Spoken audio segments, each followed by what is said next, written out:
Anyways, so this song came on and it made me go crazy. It made me want to leave the house. It was pretty much a song telling me to leave, come out and play. So I knew once I left I wasn't gonna be able to come back because that's my grandmother's rules. If I'm gonna be going out and partying, I cannot come back and live there like that. I had to. She knew that I was gonna be doing drugs. I knew I was gonna be doing drugs the moment that I stepped out. So, yep, that day, I went straight to the jungle.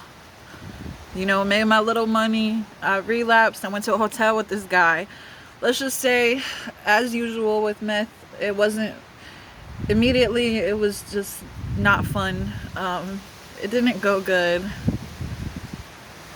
Pretty much, I thought it was gonna be fun again. So I got mad because it just wasn't going my way. So I left the hotel early that morning, and I was in Murfreesboro, which is like 30 minutes away from Nashville. I had no idea where I was. I was hallucinating. I was on a trip where I was scared to sit down. Every time I sat down, everything started aching and hurting, and I felt like I was running away from a demon. But my plan was to just walk around until I found somebody else I could. Hopefully, I was hoping I would be able to finish my meth, and it would just change. I was thinking if I kept doing it, if I just keep doing it, maybe eventually it'll quit and I'll have fun. Even though I knew it was the opposite. Meth was the reason why I was having a bad time. But anyways, so I was running and running and running. I couldn't find anywhere to sit. Finally, I found under a bridge to go sit under, and there was all these graffiti there, pretty much telling me a story. There was something that said a sign. I don't remember what it was, but I started tripping, and I got paranoid, and I threw my meth in the water, and I was like, I gotta get out of here. So as soon as I left the bridge and everything just started coming down hard on me. I couldn't see I started bad tripping. I couldn't see what was around me, and I could barely even walk straight. I was so fucked up. I got to a tattoo shop, and I was tripping. I was so upset. Everything was, all the signs, the signs that I was seeing, it was like State Farm and all this stuff, and I started to think, oh my god, this is a farm for an evil farm that wants to eat my soul and all this stuff. I started seeing almost like They Live, all the signs that I was seeing. If you've ever seen They Live, everything started to turn evil and mean. It was saying something, somehow it flipped to something negative that scared me. And normally I could look at all the signs and look at everything, and it was just it was normal. It was a good thing. It was happy, but then everything turned dark. So I was tripping. I got to this tattoo shop. They let me sit there for an hour, and eventually I'm like, I can't sit here anymore. I know if I keep walking, a policeman is going to stop me because I'm acting fucked up and weird, and everything, almost everything made me want to scream. That's how negative the signs were. So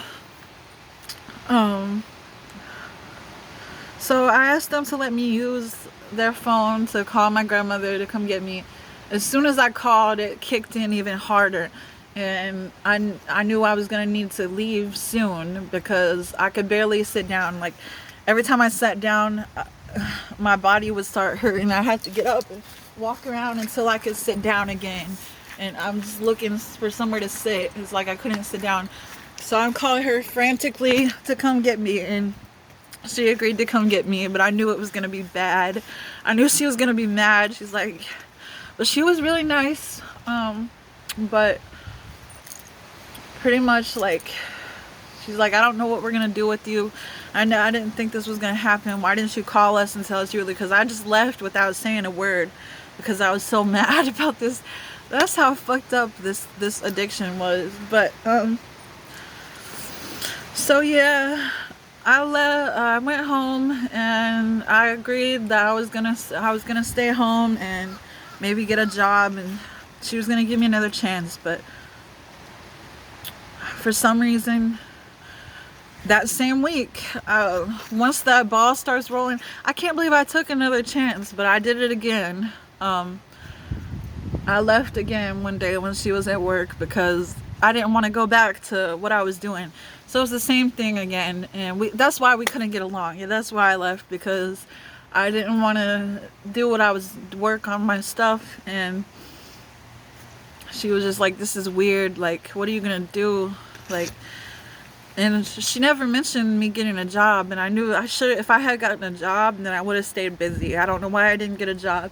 I needed to get one, but I just wanted to do my art and stuff again, and I had no motivation anymore, and I couldn't do it, and I was mad. So I thought, I'm just gonna leave.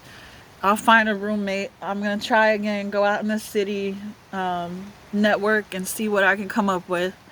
So if I can find somewhere else better for me to, I mean, maybe my art will come back. And that's just not how it works.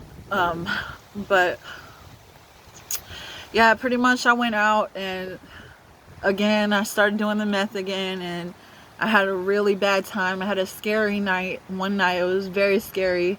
I was with some shady people, and I felt like I couldn't leave. Like, I got stuck there and I couldn't bring myself to leave, and I felt like something bad was gonna happen. Thank God nothing bad happened, but again, it was the same thing. I got really paranoid.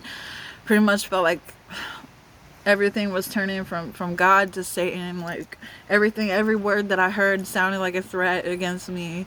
I couldn't say anything, so I was just sitting there at this apartment with these people I barely knew, high, tripping bad. So when I left, it was like 3 in the morning, and I just walked straight back to my grandma's house because there was nothing else to me to do in the city. The city was, it was gonna turn dark. Something told me if I didn't go home right now, something's gonna get me. So I went home again, and she was like, again, I don't know what we're gonna do. But she was really nice about it, but it was like everything was different now. Again, I just wasn't ready to try to do these things I wanted to do again without the coffee. But I didn't want to drink the coffee again because I didn't want to go. I just didn't want to do that because it was still like at that point where it was enough is enough, and I needed to try to do it without the coffee, but I couldn't. So I was just laying around the house, and a couple weeks I just stayed there, just pretty much did nothing, and it was cool. And then I just started sneaking out to get my meth, and I would do it at the house. This went on for about a month. I was doing it like every few days and trying to hide it from her, trying to do my art again. I started doing it only when I was high, and she noticed. She knew she knew I was, I don't know. She didn't know, but I think she had a suspicion, and it was bad because that was her only rule for me not to do the drugs. And so I thought I was just going to try to stay there and do it, because I was having a good time when I was at home, until I ran out, and then I would have to somehow find more again. And I don't know, things got pretty dark actually. Yeah, it wasn't a bad trip, but this time when I was doing it did turn bad eventually, and that's when she found out. She confronted me after everything. I started getting paranoid. She could tell my behavior was different once things went dark. Like, it would be cool for a day, and then like the second, third day, things started to get scary, and I would start acting weird, and I would put it down until things calmed down again, and I would start using again as soon as everything calmed down. And yeah, it just came to a head. It came to a point where I surrendered. I gave it to her, and she sent me here to rehab. So everything's going good. I don't miss it at all. This is the first morning I've had a cup of coffee, and since September. So I'm gonna try to be more careful this time. I learned my lesson. Don't get discouraged when things don't go my way. To just wait it out, keep trying. I can't just give up and leave everything that I've worked so hard for just because I have one bad day. And I can't rely so hard on a substance to keep me going, like coffee. So I'm gonna try to be more careful this time. But yeah, I just gotta be more mature, grow up about it. And some days aren't gonna be perfect. Some days I'll be able to do the things I want to do. Some days I won't. But yeah, thank y'all for listening.